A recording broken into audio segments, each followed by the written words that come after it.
work on the hearings we had the other day. And what we're going to do is start off with House Bill 2563, the Kansas seed law. My notes show that we had the proponents testify in favor, and we were at the last one before we broke was Randy Stuckey. Is he here by any chance? Okay, that's fine. That's fine, because he visited with me, and I just want to make sure if he came, he did have nothing to add for today, so we appreciate that. So, so he was the last proponent, and then there were no opponents. We ended up having one, and so we'll go to the opponent testimony. Mr. Nick Reinecker, private citizen, on House Bill 2563. Welcome to the committee. Thank you, Mr. Chairman and members of the committee, for allowing me to speak today. My name is Nick Reinecker from Inman, Kansas. I have listened to this committee hearing from the last time about 3 times on the way up here and everything. I just got into town. And some of the questions regarding native seed and lumping in small live plant dealers to this and everything with the intention to be securing the hemp program, as it were. And I would just ask, I testified as an opponent to this bill on the House side. And I guess from my perspective as an individual citizen of Kansas who wants to be involved in gardening, not necessarily in the commerce side of it, but just to have my, I guess, natural rights defended, to be able to grow and produce my own food, health maintenance substances, or whatever the case may be, that we think about this in the terms of, let's say, for the majority party of the Kansas Legislature, limited government, individual freedom, free enterprise, and everything like that. Today, we're dealing with 2 cannabis bills in the Kansas Legislature, this bill here, and then later on in Senate, Fed, and State involving medical cannabis. And so I just ask that this committee would remember me as an individual, and I understand that you need to regulate trade and make it safe and everything like that. But I also don't want to go beyond the scope of what our agreed upon rules are as far as constitutionally speaking and Bill of Rights to allow me to have certain freedoms. I won't go into any commentary. I could go down the list of the bill, but I do appreciate the chairman allowing me at least 3 minutes to speak on this as an opponent. For those reasons, and most of you know the other issue, related to this, the umbrella of cannabis that I come up here and testify about for the last 8 years, some in this committee and others not. So thank you for allowing me to speak today, and appreciate your time. Stand for any questions. Committee, any questions for Mr. Reinecker? Seeing none, thank you very much. At this time, we'll go, are there any other proponents that would like to speak today that we didn't catch? Anybody want to speak neutral on the bill? Or is there anybody else that would like to testify as an opponent? Seeing none, we will close the hearing on House Bill 2563.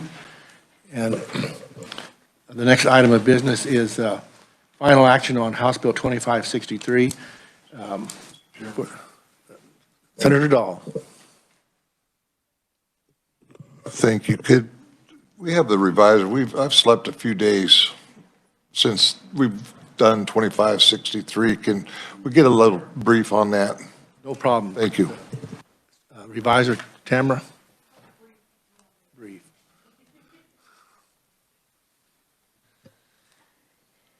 Thank you, Mr. Chairman. So I'll give a very quick overview because there's a lot of stuff in here, but hopefully this will be enough to jog your memory.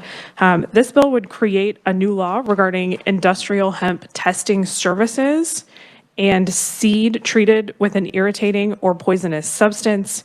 It would also update laws that are administered by the Plant Protection and Weed Control Program of the Department of Agriculture, and I'll be happy to answer any questions. Senator Ware. Thank you, Mr. Chair. Tamara, remind me what the scope of the testing is that this prescribes. So new section 1 of the bill would allow the Department of Agriculture to provide industrial hemp testing services to persons or governmental entities that are not licensed under the Commercial Industrial Hemp Act, including law enforcement agencies, but only when the department has the capacity to do so. The bill would allow the secretary to establish a fee schedule and rules and regulations for those testing services. Those fees would be credited to the Laboratory Testing Services Fee Fund. And any results of those tests would be made available to the KBI upon request. That's the gist of the testing services. Does that tell us who does, which lab, does it specify which lab, I guess is the question.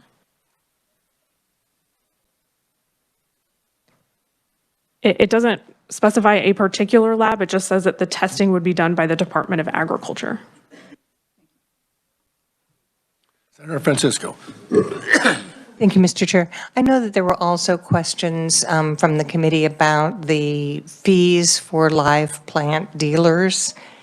Tamara, if you could help us remind us of those and when the cutoff was. I know that they did specifically talk about it being a business.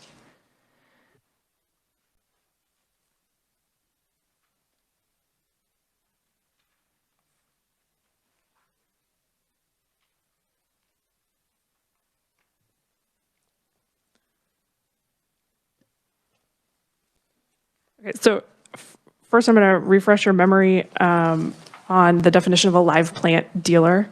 And that is someone whose business includes growing live plants for sale or distribution, buying or obtaining live plants for reselling or reshipping within the state, or planting, transplanting, or moving live plants within the state to plant for others. So that is the definition for live plant dealer. Live plant dealers are required to be licensed. However, there is currently an exception for those who do not import or export plants and have annual gross receipts of less than $10,000. This bill would remove that exemption and replace it with a reduced license fee not to exceed $50 for live plant dealers who do not export live plants out of the state and have annual gross receipts under $5,000 and have a single location other than temporary locations. But there's no minimum. So it could be, if you have a business and you're doing it, you could earn $100 and then you still owe your 50.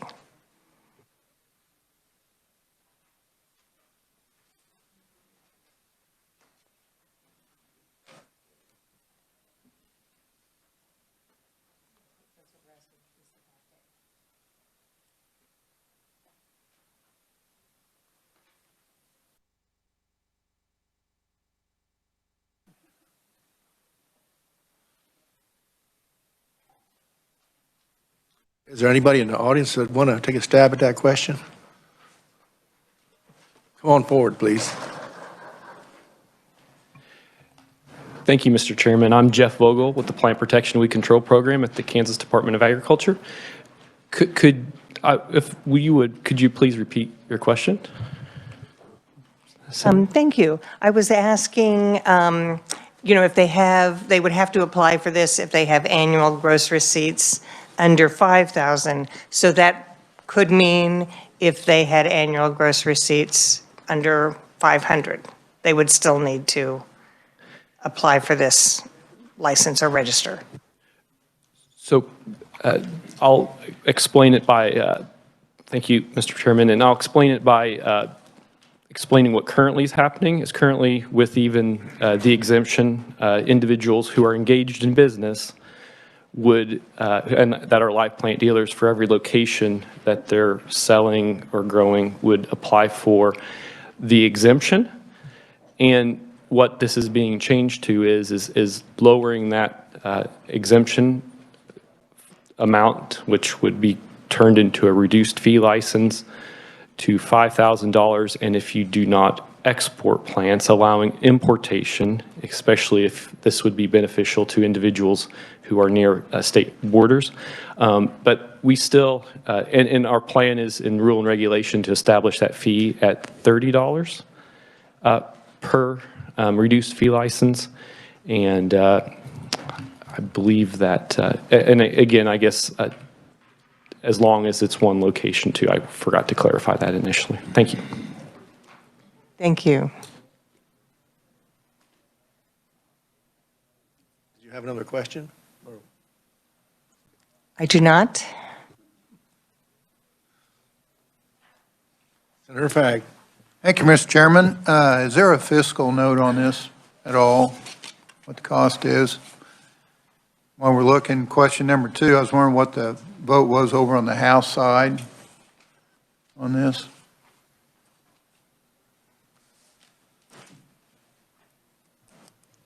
So first, the vote on the House was 113 to 8. Okay. There is a fiscal note, which, yeah, it's fairly lengthy, so let me pull it up and I'll relay that information.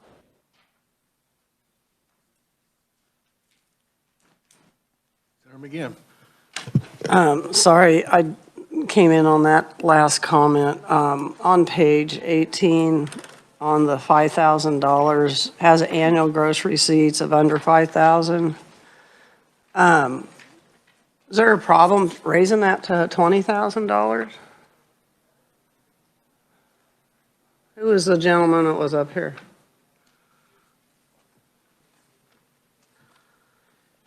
Just trying to take care of the local growers. Thank you, Mr. Chairman. And as we look at the licensing requirements and the intent behind that, that is related to the risk associated with the movement of plant pests on live plants, which is a significant pathway. And as we raise that level, we see an increased risk of moving live or increased risk of moving plant pests. And so to answer your question, all live plant dealers that are registered currently and we license, we incur the same costs of inspections and and registrations or licensing. And so we believe, I guess, that as you increase that amount, there's an increased risk and potentially increased need of inspections or follow-up inspections if there is potentially a trace forward or an issue dealing with a plant pest. They're one location, so they sell to their neighbors and they go down the street and go to the local market. They're not selling outside the state, probably not outside the region. So you see that as a risk? Thank you, Mr. Chairman. And it would depend on the individual circumstances of that live plant dealer. So I guess my comments were related to maybe a global perspective on each dealer. Yeah. You know, I would like, and we're working this today, right? Today. I should have passed this on to I'm just not up to it, thank you. Like the Kansas Rural Center and some of those folks to see what they think of that, but maybe I'll talk to them before it hits the floor. Thank you. Senator Straub. Thank you, Mr. Chairman. Last week, I think, or whenever this bill, I can't remember exactly, I had asked for some information from the department on the fees assessed in other states, and Kenny Titus graciously provided that to me. What I have noticed in here is that Kansas's fees are slightly above average, and they're actually even a state that does not assess fees, which is Florida. And I'm not sure if they just don't have that much of a program or what the issues are, but is the $1,200 licensing fee, is that a deterrent from people growing hemp? Counselor, come forward and thank you. Morning, Mr. Chairman, Committee. My name is Kenny Titus, Service Chief Counsel for the Kansas Department of Agriculture. And, you know, the support each hemp program and the number of growers varies widely from state to state. When we established the program in Kansas, it was determined that it would be entirely supported by fees from the people participating in the program. And so $1,200 is where we set the fee at here in order to support what it costs to run the program and meet the USDA requirements. So Thank you, Mr. Chairman, and thank you, Kenny. Do we know how much tax revenue has been generated from hemp production? don't believe we have any of that information. Okay, thank you. Let's have that information by chance. Here, I'm not seeing any. Mr. Reinecker? If I could speak to a question from Senator Straub, Mr. Chairman. This is the license application for the commercial industrial hemp producer. And I would love to be part of the low THC cannabis program. But in reading this form and analyzing the fees and everything, I don't want any part of it because it's too burdensome and it's not with the principles of freedom and liberty that I have grown to love. And so, yeah, it is a deterrent. Thank you. Any other questions, committee? Senator Peck? Thank you, Mr. Chairman. I don't have a question as such, but you said we're working the bill. When you're ready for amendments, I've got a couple simple. So if you want me to offer those now, I will. If not, I will. Go ahead and offer them now so the committee can get. Okay, and they are not in the form of a balloon because they're just that simple. This time of year, I like to see us have conversations with the House regarding some of the things that they have done. And so the amendment that I propose is conceptual, but if you will look on page 13, you will see it fairly simply. The House crossed out 1,000 and changed it to 3,000. So I would want to change that back to 1,000. And then they also struck the language, and I would like to add back in the final sentence, which says such civil penalty may be assessed in addition to any other penalty provided by law. And then the other one would be what was mentioned by Senator McGinn on page 18, to increase that $5,000 amount to $20,000. So that would be a motion. Again, the motion would be to go back to as the bill was written in the House at $1,000 on page 13, reinsert that last line, such civil penalty may be, et cetera, and then change the dollar amount on page 18 to 20,000, from 5,000 to 20,000. And then I think those are good amendments, but then it also gives opportunity for further discussion and information from stakeholders and input, so we make certain that we have it before it leaves the Capitol in the right form. Did you second that? So we have a motion and a second. Any discussion? Senator Reichman. Thank you, Mr. Chair, and thank you, Senator Peck, for bringing this forward. My question is, what is your thinking behind of these two changes? I'd just be interested in what your thoughts are. Thank you. Senator Peck. Thank you, Mr. Chairman. The $3,000 figure seems somewhat excessive to me. It may not be, but it seems to me. So I was thinking, let's drop it down to what it was originally proposed. And then I don't really understand why we would say, okay, it's this maximum. Well, I think the sentence there at the end, such civil penalty may be assessed in addition to any other penalty provided by law. So we're not restricting the law. And then the last one is, again, I think Senator McGinn did a great job of explaining why the 5,000 figure is a little bit low on page 18. She said 20,000, which was a little higher than I had thought, but I'm certainly willing. Let's go with 20. And so that's my thinking. That's the conceptual amendment. You're right. That's all of it. Did anybody in the committee room have a comment on that, the department? Welcome back, Mr. Titus. Thank you, Mr. Chairman. As to the penalty, wherever the the committee thinks is appropriate. We'd worked with the Grain and Feed Association to set that number. I'll tell you, the original language was $1,000, and it could accrue additional penalties for each day there was a violation. That was pretty much stock language for most of our other programs, so we just took that and put that in the bill. Grain and Feed Association thought that could lead to penalties that were too high.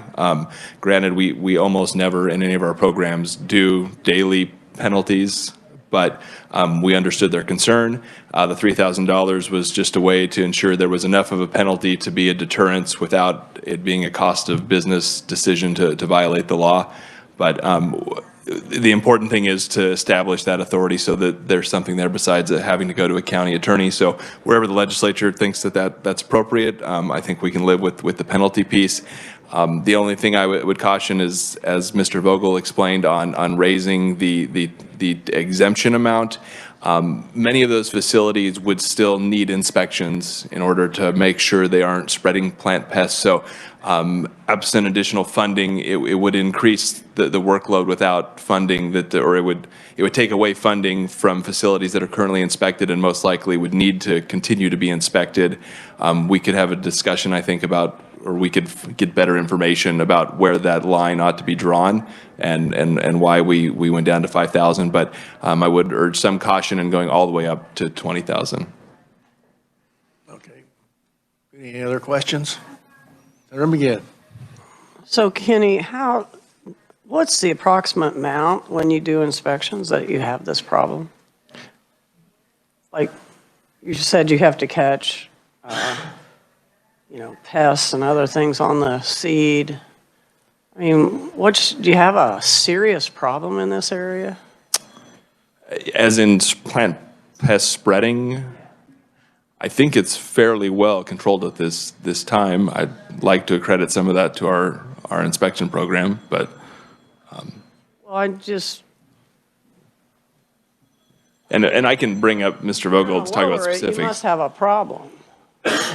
It was a problem with pests spreading into other states, and it was more to make that an equitable licensing scheme. And the two things it fixes is that, one, some of those inspections were being done with non-exempt facilities anyway, in that $5,000 to $10,000 range. And then one of the concessions was many of the licensed folks were having to pay extra to set up at a farmer's market because it was a new location. And so one of the compromises in pulling that number down was that it would allow registered facilities not to have to license those farmers market stands as well. So overall, it was seen as a reduction in costs to the licensees for many of them.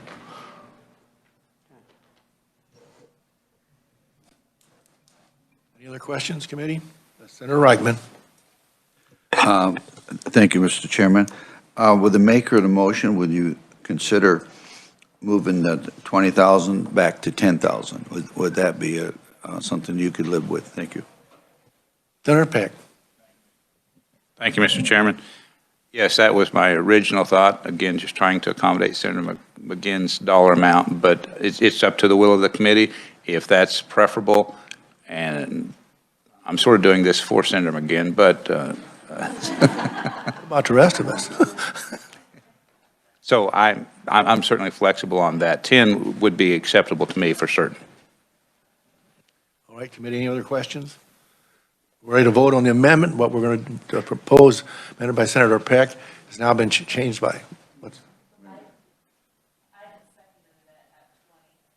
Okay.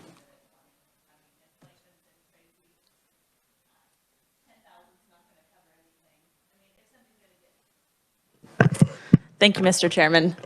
If someone's going to invest in growing hemp, then 10,000 doesn't really go very far. I would prefer to keep the amendment at 20. And since you didn't withdraw, that has to say so. So we'll go back to the motion. It's at 20,000 for the committee. Senator Francisco. I would second the 10. We're voting on 20 right now. Right. So we're going to get this done today, maybe. So kiss it goodbye.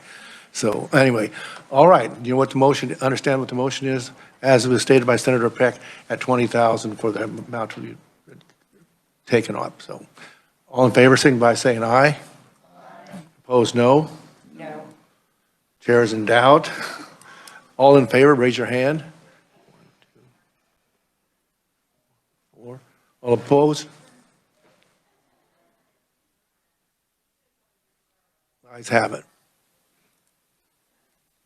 4-3. I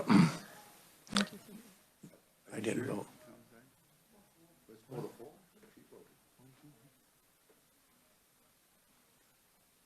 Oh, it is 4-4. I was not. So I have to break the tie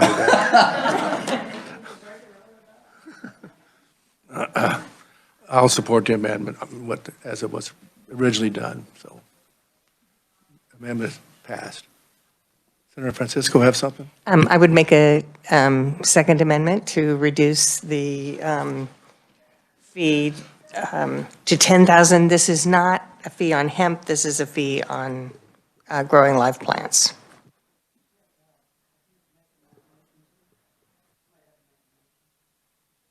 She's making a new motion. A new one. We're back on 10. Is there a second? Okay. Moved and second, we alter the previous amendment by, instead of 20,000 to 10,000. Any discussion on that? Seeing none, all in favor say aye. Aye. Opposed, no. Motion carries. We're on 10,000. Do I hear 15? Excuse me. Committee, any other questions for the reviser or the? What about part of his original? It's on. That's on. That was on. We just changed it.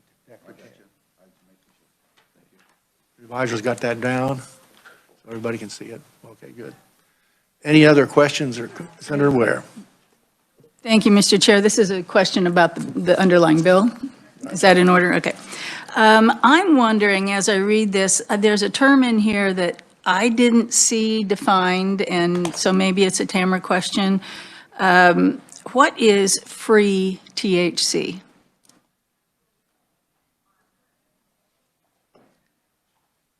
Does anybody in the audience know the answer to that? Well, thank you, Kenny. Welcome back. Thank you, Mr. Chairman. 19, line 23 and 24. And I believe you're referring to the definitions from the Industrial Hemp Act that we were cleaning up in this bill. Is that correct?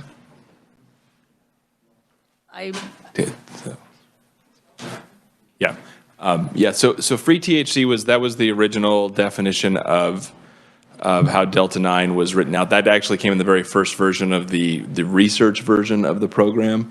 And there's been some discussion about that because it's being discussed in a bill that's currently in House, Fed, and State that I believe will probably see some action yet this week. There's some work on removing that language as it was originally written 5 years ago.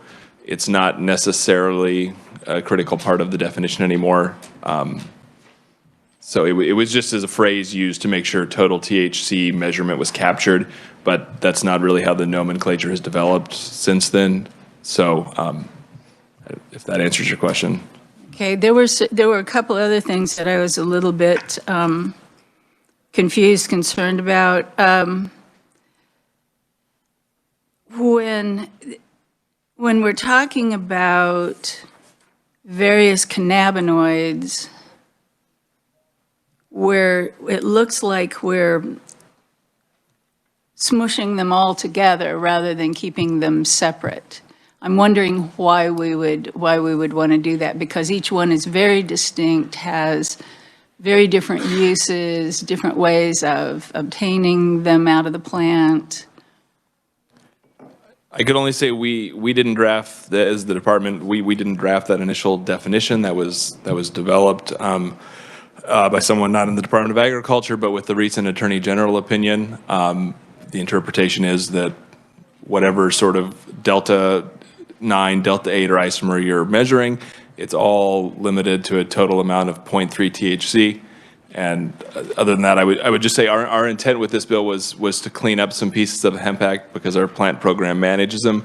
But the emphasis of this bill was to clean up the seed and the live plant dealer laws as well, and was not to make any large changes to the Hemp Act regarding hemp products or testing or anything like that. Obviously, we deferred to your wisdom, but that was not the intent of this bill to dive into the Hemp Act or hemp products.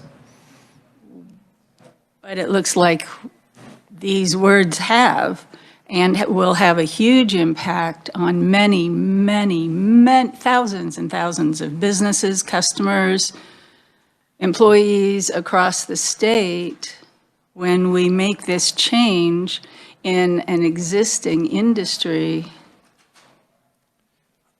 This is a difficult thing. That's true, but I don't believe that this bill isn't changing anything that isn't currently the law for hemp, really, as far as hemp producers and hemp products. How so? It increases our testing capacity slightly and removes the research portion, but it doesn't make any substantive changes to how hemp products or hemp growers operate in the state. But it changes the definition of Delta 9. This bill does not. It doesn't. Okay, thank you. Thank you. Any other questions? Committee? Seeing none, thank you very much. I'll close the hearing on 2563 and ask for a motion to pass it out. Senator Fag. Thank you, Mr. Chairman. I would move that we pass out favorably 2563 as amended. A second? Second by Senator Reichman. Any discussion? Seeing none, all in favor say aye. Aye. Opposed, no. Motion carries. Bill be passed out. Next, we'll draw our attention to House Bill 2605, the veterinary medicine proposal, training fund, and we will begin with having the reviser explain what took place and what we're working on. So go ahead, Tamara, when you're ready. Thank you, Mr. Chairman. House Bill 2605 would increase the rural population requirement maximum from 35,000 to 40,000 for the veterinary training program for rural Kansas, and it would also allow an alternative food animal percentage requirement. It would also make a few other changes, like establishing a new advisory committee. It would remove the requirement that a student be a first-year student and remove the limitation on how many students may enter into the program. Additionally, the loan amount would change from $20,000 to an amount not to exceed $25,000, and I'll be happy to answer any questions. Okay, committee, any questions for the reviser? Seeing none, we will go back to where we left off when time ran out. And according to my notes, everyone had the proponents that were here all testified. There was one person, a veterinarian, Garrett Stewart, who was out in the field on a call that could testify, but I could not get a hold of him to testify for today. So, but that's where we left off, and all the proponents had testified in favor. There were no opponents, and I draw your attention to the proponent written testimony. We have 3, 4, 5, 6 of those, and I won't read all the names off, but they are on the minutes from the other meeting. It should be. So that's where we're at. So does anybody else have any comments? Does anybody want to testify neutral on the veterinary bill? Is there any other opponents to the veterinary bill? Does anybody else have any other proponents here today that wants to talk about House Bill 2605? All right, committees. Does someone have a question? Senator McGinn. When you're ready to work. Okay. Senator Francisco. Thank you, Mr. Chair. I have an amendment. That's Ask the reviser to pass it out.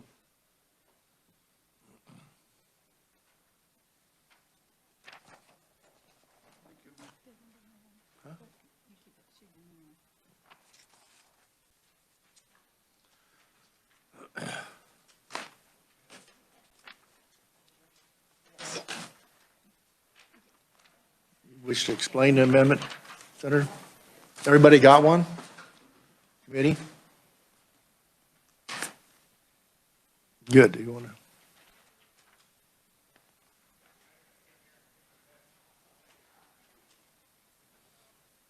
Like to explain the amendment, Senator Francisco? Thank you. I think this was just to clear up some confusion in the sentence that said the college may enter into program agreements with veterinary students who have entered into program agreement. So it was just trying to make that more clear to say that the college may enter into program agreements with veterinary students who have met the requirements of this section. The other change is on page 3. And this was to change who may continue in the program and limiting it to persons who have entered the program agreement in a county that no longer meets the population. So we certainly, if they had started with the county that was under 40,000, just because the county has become 40,102, doesn't mean that they should be rejected from that program. But those individuals do have the ability to meet, and I think should meet, the food animal percentage. You wouldn't want to have someone go into the program and then change and work for a practice that no longer has any large animals. So those are the two changes made in the amendment. Any questions on the amendment? Senator, we got to, now we do. We're just discussing on the amendment. Well, she's meddling in with my, my amendment, so I thought I should speak to it. I want that population number removed. When I look at this sheet, there's a hole in the middle of this state, and I don't think we should be just allowing for population. I think it should be anybody's population to be able to enter into this program, so. I think we'll take the senator's amendment first, and then. Okay, but I just wanted to let her know where I was coming from, so. Appreciate that. Okay. Senator Francisco. Thank you, Mr. Chair. I was able to have a short discussion with some of the proponents after this. And at this point, the change to allow individuals to be in the program if a veterinary practice meets the percentage, does allow a student to practice in any county in Kansas, as long as that practice would be involving food animals as well as dogs and cats or other pets. So I think it does expand the counties that can meet, but I understood that the population was helpful to some small counties who may simply have one veterinarian in that county, and then they would not have to meet that percentage. I don't know if that's a good explanation or. Any questions? Senator Straub. Thank you, Mr. Chairman. I think that the amendment kind of goes against the purpose of this program, the original purpose of this program, because it was to encourage veterinary students to go into large animal or food animal practice instead of just the small pet animal, because there's, in higher populated areas, obviously more cats and dogs than cattle and horses. So I think that this amendment somewhat takes away from the purpose of the program. And what we're trying to do as Ag Committee is to support agriculture. If there's a program that wants to support small animal practice, then maybe that money should come from a different area. Any comments? Perhaps we could ask the reviser to comment on that, because the intention of this amendment is to actually keep it for those individuals who are working with food animals. Okay, reviser, Tamara? Thank you, Mr. Chair. So the proposed amendment does not change any of the requirements on page 2 of the bill, which would still require any of these students to engage in the full-time practice of veterinary medicine, either in a county that has a population not exceeding 40,000 or in a registered veterinary premises where food animal patients make up at least 50% of the practice. Those two requirements would still be in there for the program.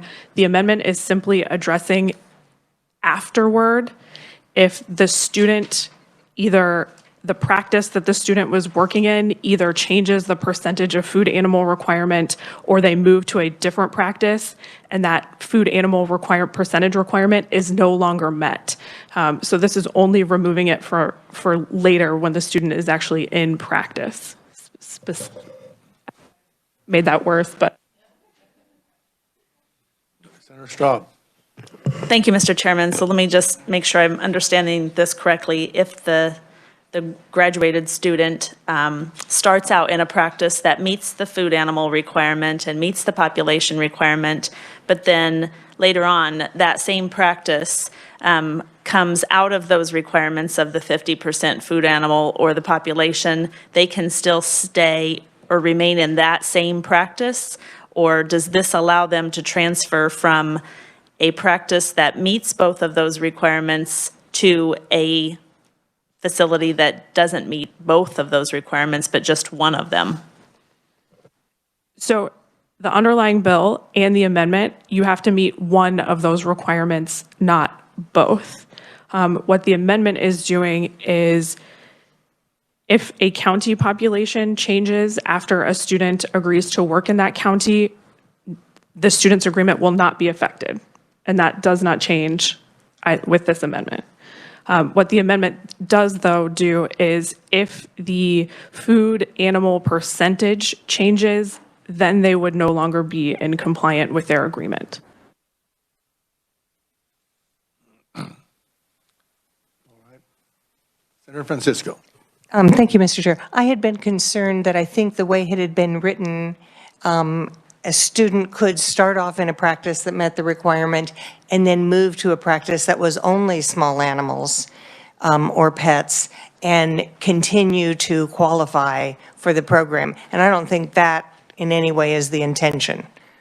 So that's why I was asking that change to be taken out. So this means someone would have to continue to meet the requirement that they are either in the county that they started in, whatever the population has become, or that they would have to stay in a program that at least 50% of the work is food animals. Food or fiber? Senator McGinn. I have a question for Senator Francisco. So if you just take this population requirement out and leave if food animal patients make up 50%, doesn't that solve your problem? Thank you, Mr. Chair. And that is my comment that we made during the discussion on this bill. I said, wouldn't it be simpler to just have the requirement regarding the 50%? But the concern was there may be some small counties that may only have one veterinarian, and then we don't want to restrict that practice. So that's my understanding. So if it's a small county, they need a veterinarian, then we're not restricting the practice. If it's a county that's larger that would have more work for a veterinarian, then they do have to work in one of those offices that meets that requirement. So we have some people, I think, in the audience that could explain it better than me, but this was what I had understood in our discussion afterwards. Senator McGinn. Be happy to confuse everybody even more. So before they come up here, I'm looking at this map And Sedgwick County, even though it's got the largest city in the state, half of that county is involved in livestock and farm production. And so the way I see it, and maybe I'm not seeing it right, and Tamara can correct me, I keep hearing they can only go to one of these other counties. I want to know if you have enough livestock, they can go to Sedgwick County and Harvey County. Okay. Yeah, I know, it's a bad map. Because there's not, I'm telling you, there's no large animal doctors in this area. Mr. Chair, so if I can answer that, I think that's what the percentage requirement helps do. It makes it so that someone in Sedgwick County, even though it's a larger county, can qualify for this program, but they can't qualify for the program unless they are dealing with a certain percentage of large animals or food animals, food or fiber animals.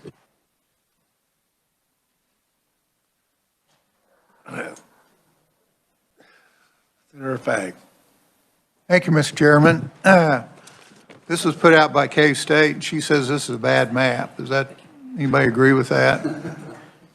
The second thing that I question is if we had 35,000 and we was loaning 20, and it's been a successful program, why do we need to change those two items? Because I'm thinking when I look at this map, if it's a good map, we're trying to encourage it out to the western part and take care of agriculture and what we're doing, and it's been a successful program. So why do we have to beef it up if we're maxing it out right now? That's my question. If we was having trouble, kids not applying for that, then I could see us wanting to do that. Just my comment. All right, committee. I think we're back. We're going to vote on the Francisco amendment, but it doesn't have population in it. What your explanation begins, population is not on that part of that.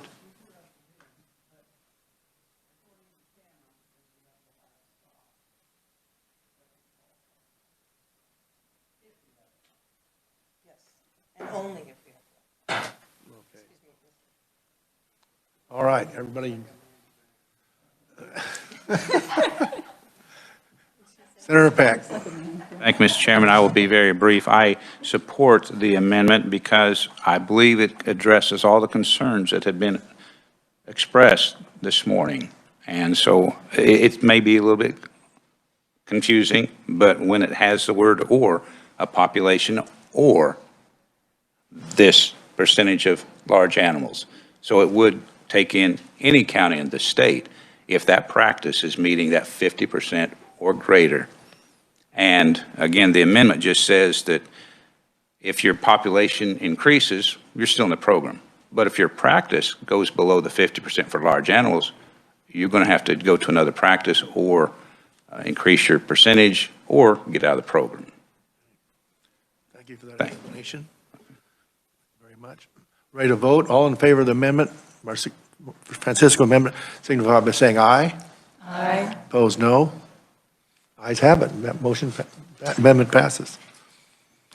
Committee, moving on. Is there any other suggestions or amendments for this?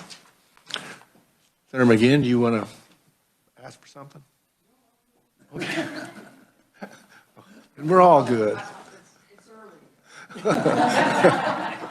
This is the last horse out of the barn. One of those. So, Senator Peck. Thank you, Mr. Chairman. I'm presuming you're ready for a motion to pass the bill out. Right. All right. I would move that the Senate Agriculture and Natural Resources Committee pass out House Bill 2605 favorable for passage as amended. Seconded by Senator Francisco. Any discussion? Seeing none, all in favor say aye. Aye. Opposed, no. Motion carried. Motion passed. Committee, is there any other questions at this time? I think we've had a pretty thorough discussion and a lot of points clarified here. So with that, we are adjourned. Thank you very much.